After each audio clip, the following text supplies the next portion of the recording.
প্রজাতন্ত্র দিবসের ঠিক আগেই বড়সড় সাফল্য পেল কাঁকসা থানার পুলিশ। গাড়ি চুরি চক্রে 3 পান্ডাকে গ্রেপ্তার এবং মূল মাথার খোঁজ চালাচ্ছে পুলিশ।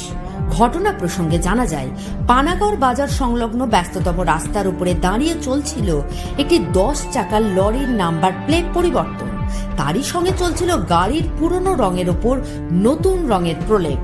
গাড়িতে লেখা বিহারের আরা জেলার ঠিকানা। নতুন রং পড়লেও পুরনো ঠিকানা পুরোপুরি মুছে যায়নি। ব্যস্ততম রাস্তার উপর যখন এই কারুকার্য চলছিল, তখন পুলিশের সন্দেহ হয় কাঁকসা থানা পুলিশের একটি দল গাড়িটি ঘিরে ফেলে। তারপরেই জানা যায় এটি বিহার থেকে চুরি করে আনা হয়েছিল। হাতে নাতে ধরা পড়ে একজন, বাকিদের খোঁজে দিনভর তল্লাশি চালায় কাঁকসা থানার পুলিশ। এই চক্রের আরও 2 জনকে গ্রেপ্তারও করে পুলিশ। ধৃত 3 জনকে দুর্গাপুর মহকুমা আদালতে তোলা হলে মূল মাথার খোঁজে নিজেদের হেফাজতে নেবে পুলিশ। তবে দেখা যায় এই চুরির গাড়িতে নতুন নাম্বার প্লেট লেগেছে। দেখা যাচ্ছে দুর্গাপুরের কমার্শিয়াল নাম্বার প্লেট। শুধু আজকের এই ঘটনা নয়, এর আগেও ঘটেছে এ ধরনের বহু ঘটনা। বাইরে থেকে চোরাই গাড়ি অথবা হাইজ্যাক করা গাড়ি নিয়ে এসে এখানে কেটে ফেলা হয়েছে। এই ঘটনার সাক্ষী রয়েছে পানাগড়বাসী বহুবার। এখন প্রথম তো রাজ্য সরকারের পরিবহন দপ্তরকে ধরা উচিত, যারা এই কাটমানির চক্করে আর নাম্বার প্লেটও দিয়ে দিচ্ছে, তাও একটা দুর্গাপুরের মতন জায়গা। চিন্তা করা উচিত। আগে লোকে বিহারকে গাল দিত যে বিহারে গণতন্ত্র নাই, কিন্তু পশ্চিমবঙ্গে আমরা শাসকের আইন দেখতে পাচ্ছি, আইনের শাসন দেখতে পাচ্ছি না। আর এই ধরনের যদি ঘটনা যারা বি ঘটায়, এটা দুর্ভাগ্যপূর্ণ, উচিত না। আর আইন আইনের মতন চলুক, এটাই আমরা যারা শুভবুদ্ধি সম্পন্ন নাগরিক তারা এই জিনিসটাই চাই। হ্যাঁ, খুবই লজ্জিত। ধরুন, এই গাড়ি আমাদের মার্কেটিং করে যেসব মানুষ যাওয়া আসা করে, তারা যদি এই 2 নম্বরই মাল নিয়ে এসে বিহার ইউপি থেকে এনে এইভাবে বিক্রি বাটা করে, তাহলে মানুষ আর কি বলবে? এই একটা সুনাম, পানাগড়ের এত বড় সুনাম আছে কাওয়াড়িপট্টির বা পুরনো গাড়ির ব্যবসায়ীকে, সেই জায়গায় দাঁড়িয়ে যদি এইভাবে চুরির গাড়ি এনে বিক্রি বাটা করে, তাহলে আমরা পানাগড়বাসী হিসাবে লজ্জিত। তবে এ নিয়ে প্রশ্ন তুলেছে বিজেপি। যারা এই ধরনের অপরাধ চালাচ্ছে তাদের বিরুদ্ধে ব্যবস্থা নিক পুলিশ।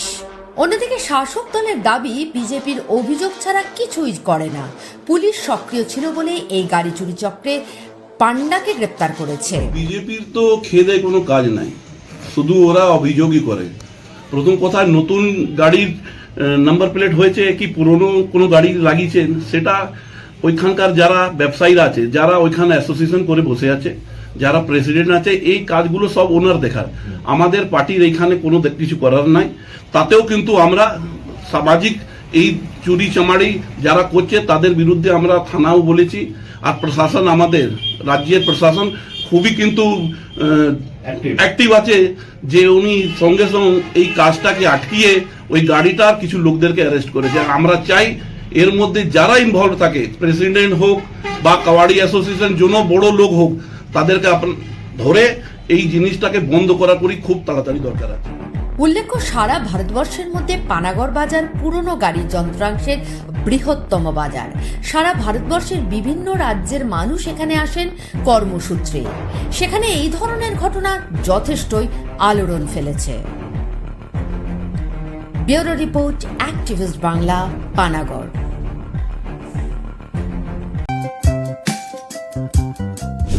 দাদাভাই এন্টারপ্রাইজ খনি অঞ্চলের একমাত্র ইলেকট্রনিক্স আইটেমের নির্ভরযোগ্য প্রতিষ্ঠান, যার সততা ও বিশ্বাসযোগ্যতা আপনাকে মুগ্ধ করবে। একই ছাদের তলায় আপনারা পেয়ে যাবেন Samsung, Oppo, Vivo, Realme, Redmi সহ বিভিন্ন ব্র্যান্ডেড কোম্পানির নূতন এবং পুরনো স্মার্টফোন, তাও আবার আপনার সাধ্যের মধ্যেই। পাশাপাশি রয়েছে মোবাইল এক্সচেঞ্জের সুবিধা। তাই দেরি না করে আপনার পছন্দের মোবাইল কিনতে আজই আসুন দাদাভাই এন্টারপ্রাইজ। আমাদের ঠিকানা বনগ্রাম ও নতুন ডাঙ্গা, পিওর শ্যামলা রেল লাইনের কাছে, শনি মন্দিরের ঠিক বিপরীতেই। যোগাযোগ করুন 7001548618 অথবা 9641571480 এই নম্বরে।